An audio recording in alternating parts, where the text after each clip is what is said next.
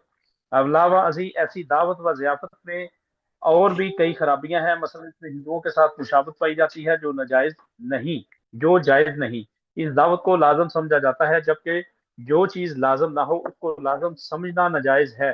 دعوت میں جو رقم خرچ ہوتی ہے اس میں عموماً نابالغ یتیموں کا حصہ بھی ہوتا ہے، جبکہ نابالغ کا مال صدقہ و خیرات میں دینا اس کی اجازت سے بھی جائز نہیں۔ اس طرح اس قسم کی دعوتوں سے ایصال ثواب مقصود نہیں ہوتا، بلکہ دکھاوا مطلوب ہوتا ہے۔ جو لوگوں کے تانوں سے بچنے کے لیے دعوت کی جاتی ہے وہ جو شرک اصغر ہے۔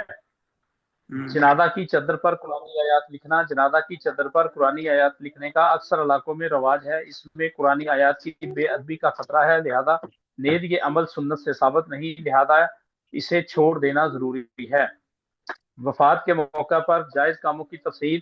میت کی وفات پر چونکہ بہت سارے افعال و رسوم رائج ہیں، عام طور پر لوگوں کو ان میں جائز اور ناجائز کا فرق معلوم نہیں ہوتا، اس لیے ان جائز کاموں کی تفصیل لکھی جاتی ہے جن کی شریعت نے اجازت دی ہے۔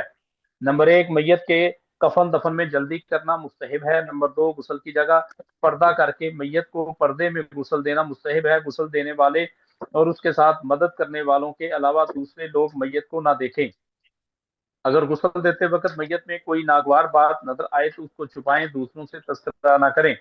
میت کو 1-2 میل منتقل کر کے دفن کرنے میں کوئی حرج نہیں۔ موت کی اطلاع دینا تاکہ لوگ جنازہ میں شریک ہو جائیں جائز ہے۔ جنازہ کے پیچھے چلنا مستحب ہے۔ میت کے اہل و عیال اور رشتہ داروں کو تسلی دینا اور تعزیت کرنا مستحب ہے۔ میت کے پڑوسیوں اور رشتہ داروں کو چاہیے کہ اس کے گھر والوں کو وفات کے دن صبح اور شام کا کھانا کھلائیں، یہ بھی مستحب ہے۔ اہل میت 3 دن تک اپنے مکان یا بیٹھک میں تعزیت کے لیے آنے والوں کے لیے بیٹھ جائیں تو اس میں کوئی حرج نہیں، لیکن اس دوران کوئی کام شریعت کے خلاف نہ ہو۔ ایصال ثواب۔ میت کو اعمال صالحہ کا ثواب پہنچانا جائز ہے۔ عمل خیر چاہے بدنی ہو یا مالی، دونوں کا ثواب بخشنے میں سے میت کو پہنچ جاتا ہے۔ اہل ثواب کی چند صورتیں: میت کے لیے نفل نماز، روزہ، نفل حج یا عمرہ، قرآن پاک کی تلاوت بخشیں تو اس کا ثواب اس کو پہنچتا ہے۔ نمبر 2، خدمت خلق کا کوئی کام، مثلا کوئی فلاحی وقت، کوئی مسجد یا دینی مدرسہ بنا کر میت کے لیے ثواب کی نیت کی جائے۔ نمبر 3، فقراء و مساکین، یتیموں اور ناداروں کو کھانا، کپڑا یا نقدی دے کر میت کو ایصال ثواب کرنا۔ ایصال ثواب ہر وقت کیا جا سکتا ہے، اس کے لیے کوئی خاص دن کی تعین، کسی خاص طریقے کو عملاً یا اعتقاداً لازم سمجھنا درست نہیں۔ ضروری مسائل۔ میت کے لیے یہ یعنی کہ ضروری 3 دن کے بعد ہی ایصال ثواب کرنا ہے، یہ بھائی 40 دن کے بعد ہی کرنا ہے، سال کے بعد ہی کرنا ہے، یہ درست نہیں ہے۔ آج جب چاہے ایصال ثواب کر سکتا ہے۔ اچھا، یہ ٹائم تو نہیں ہو گیا؟ چلیے اور پڑھ لیں، ضروری مسئلہ پڑھ لیں۔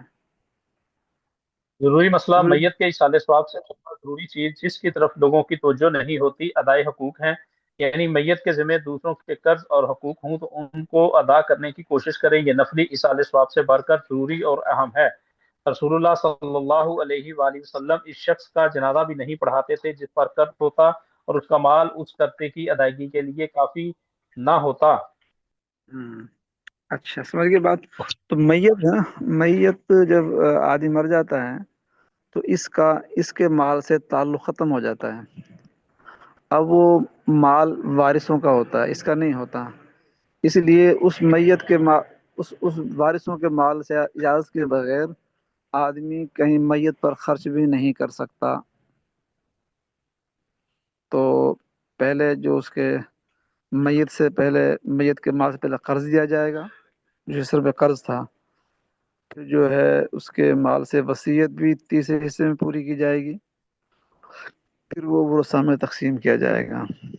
اگر وہ تقسیم سے پہلے ہی اگر آدمی اس وارثوں کے مال سے خیرات کا صدقہ کرے گا تو یہ کرنا ٹھیک نہیں ہوتا. آ گیا اس کا میسج سبق کا؟ نہیں نہیں استاد استاد جی جی. وہ بیمار ہیں، بخار ہے ان کو، یہ وہ حضرت آج نہیں پڑھائیں گے. لنک آ گیا، لنک آ لنک گیا آ ادھر جی گیا. کا. جی استاد جی جی لنک نہیں آیا، وہ میسج آیا کہ مجھے بخار ہے. اچھا.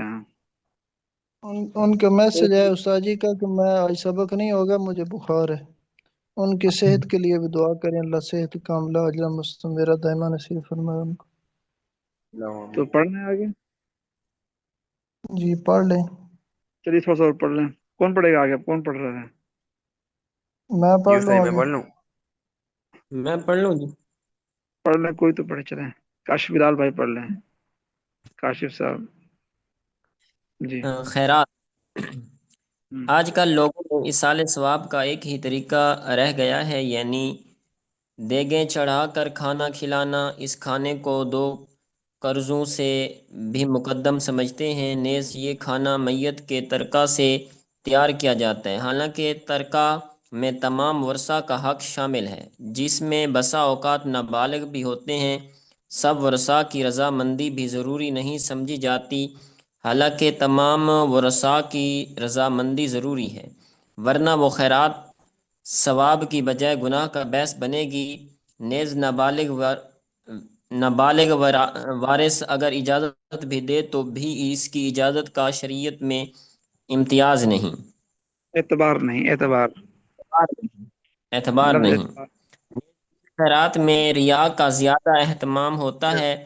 اس کی ایک علامت یہ ہے کہ اگر میت کے لیے خیرات کرنے والوں کو یہ کہا جائے کہ یہ رقم جو اس طرح کھانا پکا کر کھلانے میں صرف ہو گئی اور اس میں امیر و غریب تھوڑا تھوڑا کھا لیں گے اور صرف ایک وقت کا گزارا ہوگا، بجائے اس طرح خرچ کرنے کے غریب، یتیم اور دیگر مستحق افراد میں بانٹ دو تاکہ ان کی مختلف ضروریات حل ہو سکیں اور ان کا چند دن گزر اوقات آسانی سے ہو. تو بعض لوگ تو اس کو میت کے لیے خیرات ہی نہیں سمجھتے، کیونکہ ان کے ہاں خیرات وہ ہوتی ہے جس میں دھوم دھام اور بھیڑ.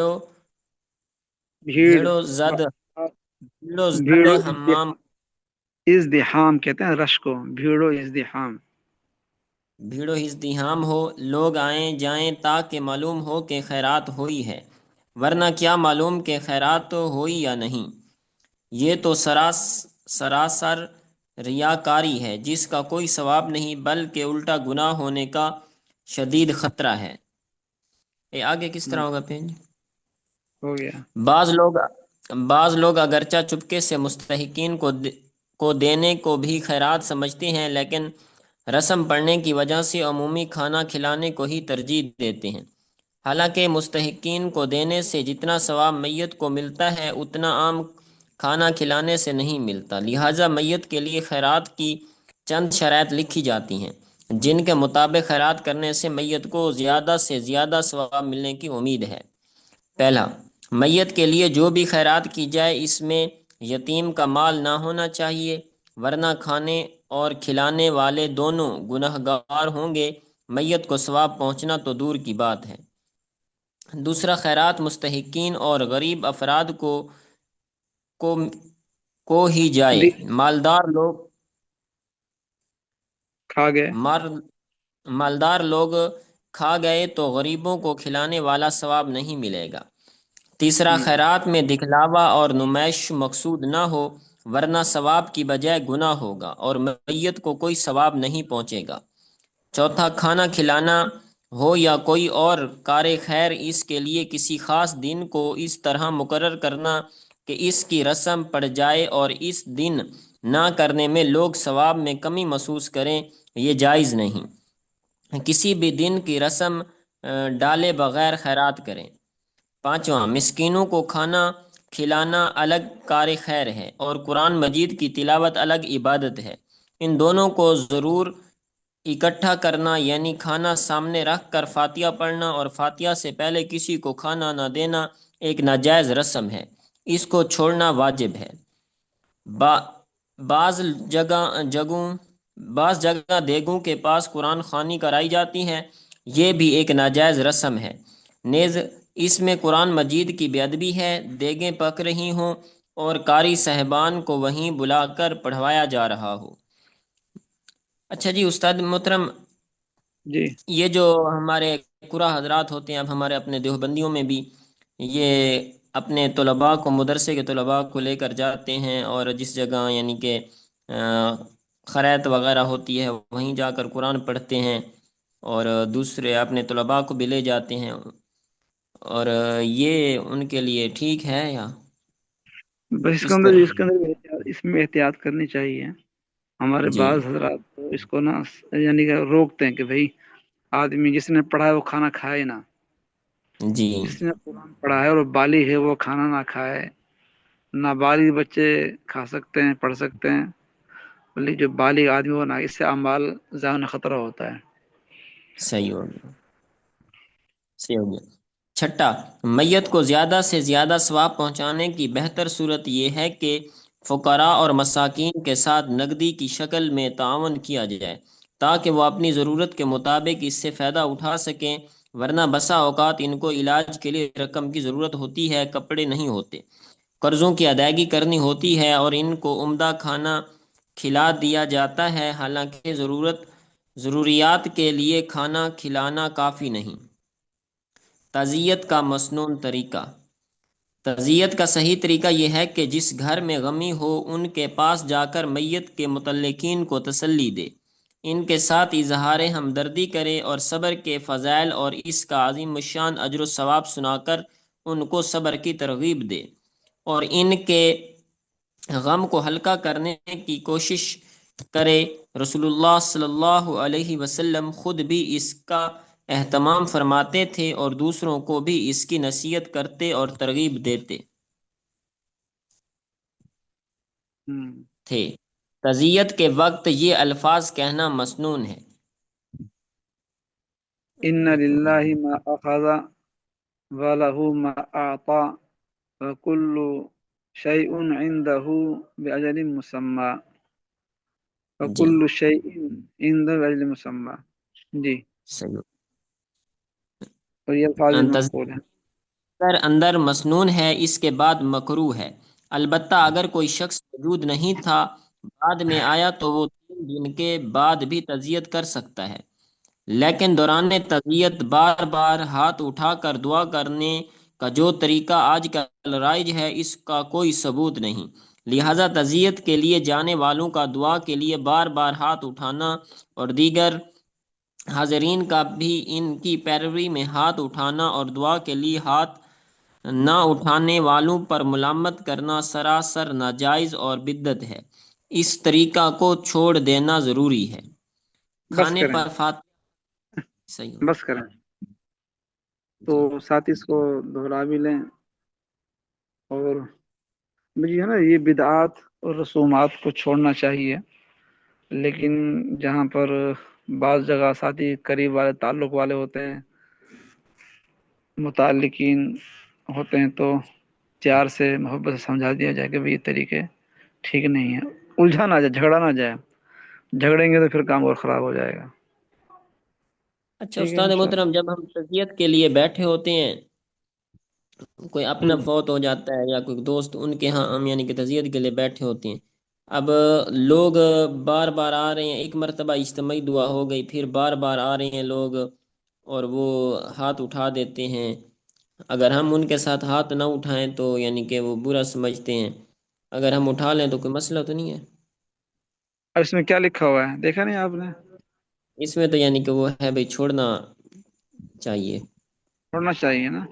اب یعنی کہ جی اگر تو اگر وہ سمجھے کہ بھئی کوئی بات نہیں ہے، اٹھائے اٹھائے، نہ اٹھائے نہ اٹھائے، پھر تو ٹھیک ہے۔ اگر وہ کہ جی بھئی اس نے ہاتھ کیوں نہیں اٹھایا، پھر یہ ٹھیک نہیں ہے، جائز نہیں ہے۔ صحیح، صحیح ہو۔ بلکہ اس کو چھوڑنا چاہیے کہ بھئی ان کو بھی سمجھا دے آدمی، جہاں پر آدمی کا بس چلے اس کو سمجھانا چاہیے، جہاں تک آدمی کا بس چلتا ہے۔ نہیں، ہم انشاءاللہ اس کی باقی کوشش کریں گے۔ میرے کو ہمارے کو فادر تو ان سے اس مسئلے میں بات ہوئی تھی کہ جی بھئی جہاں جاتے ہیں تعزیت کے لیے تو دعا ہی بن گیا کہ ہاتھ اٹھا کے دعا نہیں مانگیں گے تو وہ